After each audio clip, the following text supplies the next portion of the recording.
सोमनाथाय नमः।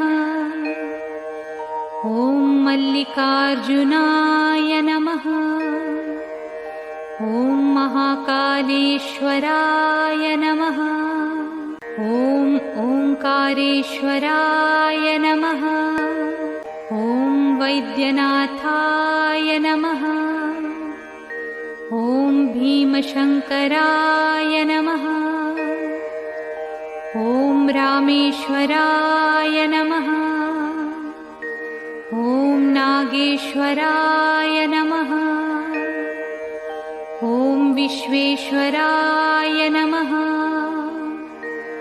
ॐ त्र्यंबकेश्वराय नमः। ॐ केदारेश्वराय नमः।